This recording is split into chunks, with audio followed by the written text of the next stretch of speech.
Today, we're going to talk about section 7.4, which is arc length.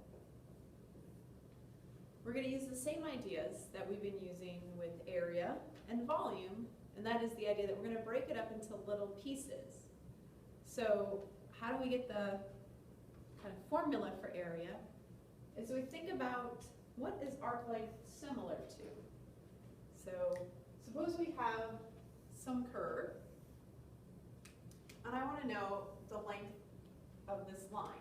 And I want to know from here to here.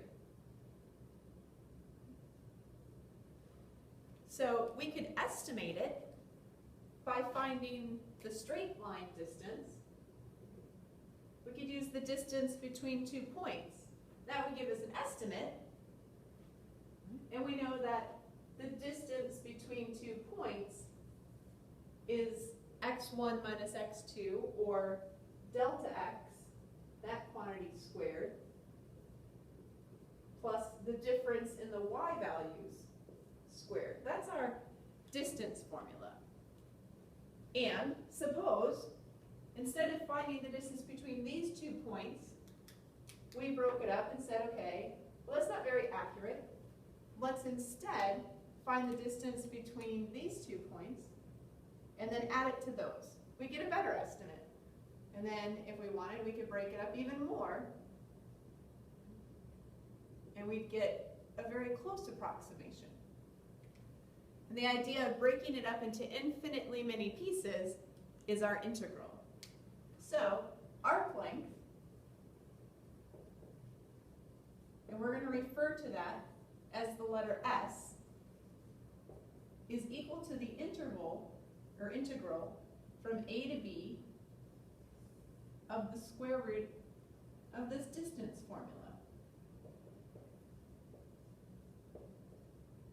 Now, that's not the way we want to look at it, so let's try to rearrange this just a little to make it look like something we know. So we can do some algebra. We can take out from under the square root, what if we factor out a delta x squared? So then we would have from a to b, the square root. I'm going to factor out a delta x squared, and then I'm left with 1 plus delta y squared over delta x squared. And now it's starting to look a little familiar, because we know what delta y over delta x is. That's really similar to dy dx. And since I pulled this out and I'm multiplying, I can take one of these out. So we have the integral from a to b, the square root of 1 plus delta y over delta x, that whole thing squared, times delta x.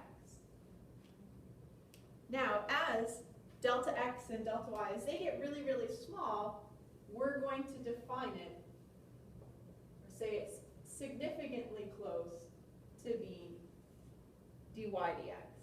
So 1 plus dy dx squared times dx. Now again, if this is assuming, I suppose we're going in the x direction, we're taking slices in the x direction, so it's dx.